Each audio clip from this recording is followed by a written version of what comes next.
Aujourd'hui, j'ai rendez-vous au Conservatoire national de musique de Paris pour rencontrer un petit prodige du violoncelle qu'on surnomme aussi le violoncelliste à 7 doigts.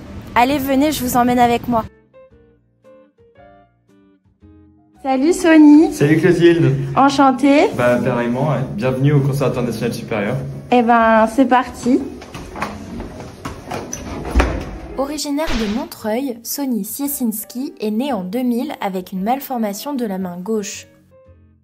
Moi, j'ai pas trop de souvenirs d'avoir eu à m'adapter en fait à mon handicap. Comme je suis né comme ça, j'ai toujours grandi comme j'étais, et donc à la différence de personnes qui ont eu des accidents, par exemple au cours de leur vie, qui ont perdu un membre, je me suis débrouillé pour faire ce que j'avais envie de faire. Cette particularité ne l'empêche pas de se familiariser avec la musique et de la maîtriser très tôt d'une main de maître.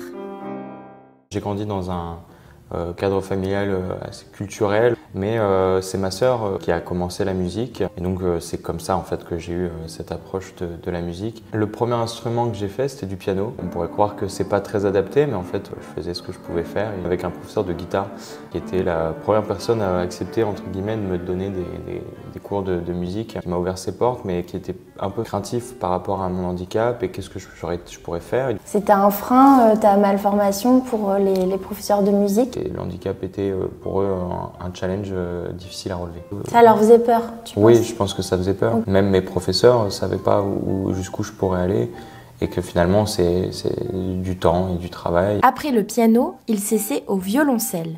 L'instrument à cordes, qui se joue à deux mains, lui donne bien du fil à retordre. Qu'importe, Sony a plus d'une corde à son archet.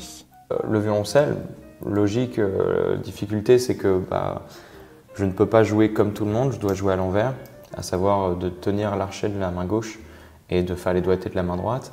On doit forcément faire des choix et des ajustements sur ma position, sur qu'est-ce qui est mieux pour mon niveau, pour que je puisse progresser, et petit à petit, en fait, les problèmes changent aussi. Au début, on a bricolé avec mon père. J'avais vraiment la main scotchée à l'archet parce que c'était ce qu'on avait sous la main, et on avait eu l'idée justement de faire un système de crochet où j'arrivais à tenir l'archet de l'intérieur et j'avais un crochet qui venait soutenir en plus. Aujourd'hui, il joue avec un gant en plastique thermoformé.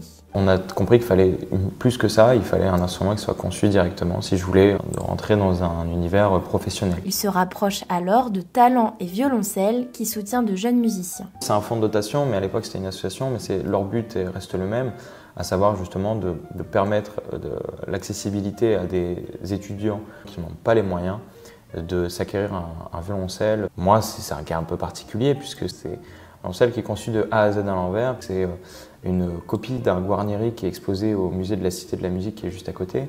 J'imagine que toi, ça t'a changé ton rapport à la musique. Le violoncelle, justement, il y a eu des hauts et des bas. Ça, c'était clairement une grosse montée. On me donne une bombe entre les mains et moi, j'ai la chance de pouvoir travailler sur quelque chose comme ça, d'aussi incroyable, et donc de développer aussi notamment ma pratique et mon jeu. Mais le jeune prodige ne compte pas s'arrêter là. Petit, on me voyait comme une personne incapable, entre guillemets, de faire de certaines choses. Mon objectif, c'est qu'en fait, je sois plus tout seul dans cette situation-là, et de proposer des aides techniques, faire changer les choses et le regard surtout sur le handicap dans le milieu musical.